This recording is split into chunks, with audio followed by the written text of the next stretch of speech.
In the annals of lost treasures, one name echoes with a unique and haunting resonance. It is a ghost story told not in whispers around a campfire, but in the hushed archives of historians and the dogged reports of treasure hunters.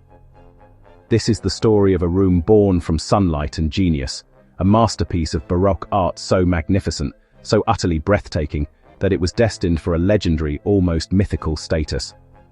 A room that would vanish from the face of the earth, leaving behind a mystery that has endured for over 80 years, a puzzle with a price tag of $500 million. This is the hunt for the Amber Room. It was, without exaggeration, called the eighth wonder of the world. Not a statue, not a pyramid, but an entire chamber, a 55 square meter space paneled with the fossilized resin of ancient forests. Amber, often called the gold of the north, was meticulously carved, polished, and fitted together like a colossal, intricate jigsaw puzzle. But this was more than just amber. The panels were backed with shimmering gold leaf, which caught and amplified the light, making the entire room glow from within, as if lit by a captive sun. It was a symphony of light and shadow, a testament to human artistry and nature's quiet power, a space designed to overwhelm the senses and declare the absolute power of its owner. 6 tons of amber and gold, a treasure whose modern valuation hovers around an astonishing $500 million. But its true worth was never just monetary.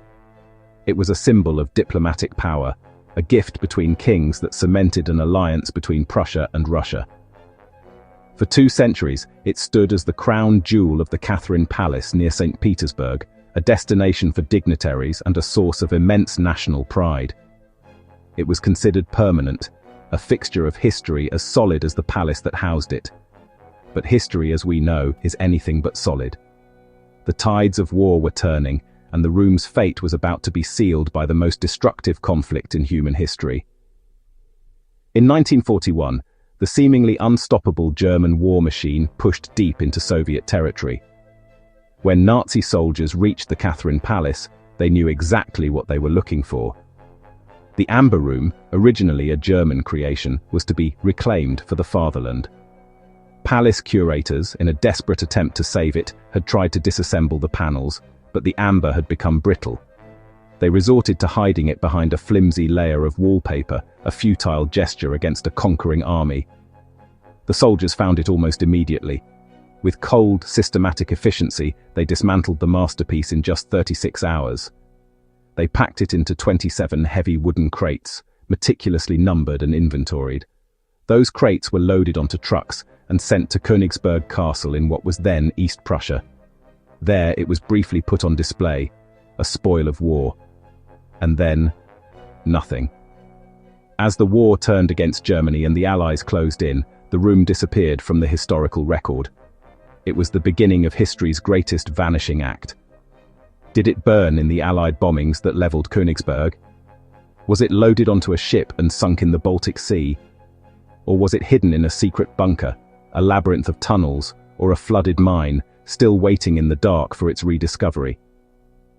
The $500 million ghost had left the stage, and the hunt for its whereabouts was about to begin.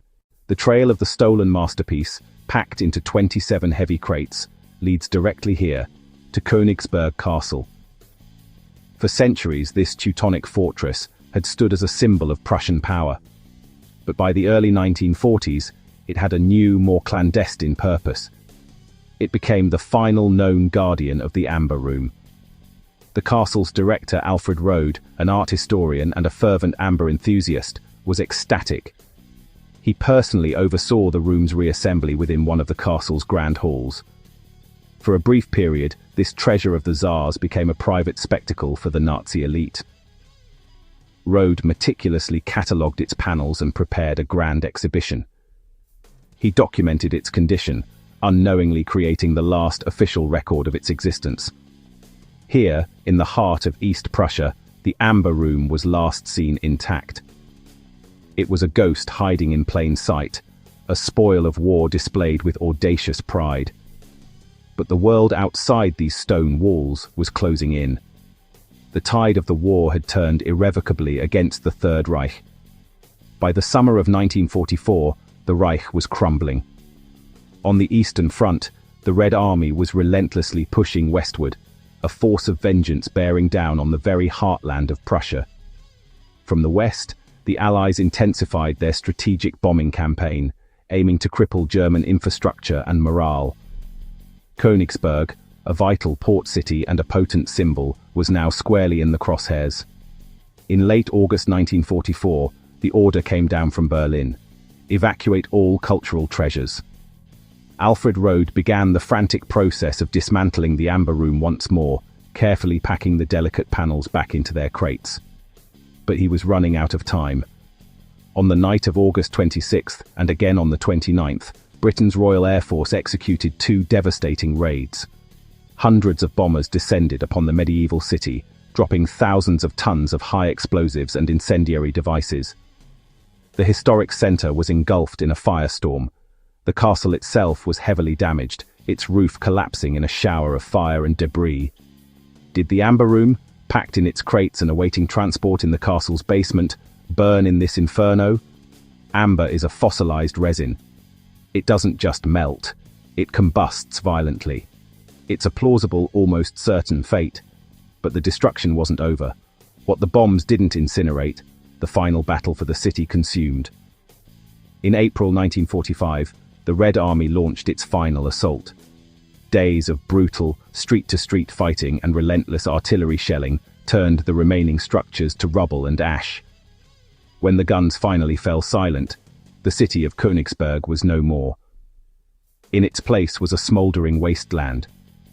Somewhere within that apocalyptic landscape, the trail went cold. In the inferno, the $500 million ghost disappeared. The most straightforward theory is also the most destructive. Did the Amber Room, the eighth wonder of the world, simply burn? The official Soviet report, and for decades the accepted truth, concluded that the panels were destroyed in the fires that consumed Königsberg Castle in April 1945. The logic is simple. The room was last seen there, the castle burned, therefore the room burned with it. It's a neat, tidy and tragic end to the story, but for investigators it's far too simple. The Amber Room was not just wood and resin, it was a complex assembly of materials. To understand if it could have been destroyed by fire, we have to look at the science of its destruction. Amber, a fossilized tree resin, does not simply turn to ash like paper or wood. When heated, it first softens, then melts around 200 to 380 degrees Celsius. It releases a distinctive pine-like scent, a detail conspicuously absent from any eyewitness accounts of the castle fire. To be completely incinerated, it would require sustained, intense heat, far hotter than a typical building fire. Would the castle inferno have been sufficient? Some evidence supports the fire theory. In the castle cellars, investigators found remnants of 3 of the 4 Florentine mosaics that once adorned the room. They also discovered melted hinges and locks from the crates. This proves that the Amber Room was present during the fire. But this is where the theory begins to unravel. If the fire was hot enough to melt metal hinges, it was certainly hot enough to melt the amber panels. But melted amber doesn't vanish. It would have pooled, hardened and mixed with the soot and debris, leaving behind a significant and chemically identifiable residue. Yet, despite meticulous sifting of the castle ruins, no such large-scale amber deposits were ever found. Only trace amounts. It's a glaring absence. The fire was real, but was the room truly in it? Furthermore, the timeline is suspicious. The Red Army assault on Königsberg began on April 6, 1945. The castle itself didn't catch fire until days later, following intense artillery bombardment and street-to-street fighting. This provided a window of several days, a chaotic, desperate period where anything could happen. Did the Nazi command, knowing the city was lost, use that window to move their most prized treasure? It's possible the fire was a convenient cover story. Perhaps the crates found in the cellar were a deliberate plant, a red herring left behind to make the Soviets believe their national treasure was gone forever. A final act of deception in a lost war. The fire provides an ending, but it's an ending filled with doubt. The absence of evidence becomes its own kind of evidence, pointing not to destruction, but to a different fate entirely. The $500 million ghost had vanished, leaving behind only the faintest scent of smoke and a deep, burning question. Did it burn to ash in the flames? Or was the fire just the first act in its disappearance? The trail didn't go cold. It fractured, splitting into a labyrinth of new possibilities, each more complex than the last. The Amber Room remains history's greatest lost treasure. A $500 million ghost, still evading the hunters, still waiting in its final secret resting place. The hunt is not over. Please subscribe to our channel History Documentary Hub for more insightful videos and intriguing content.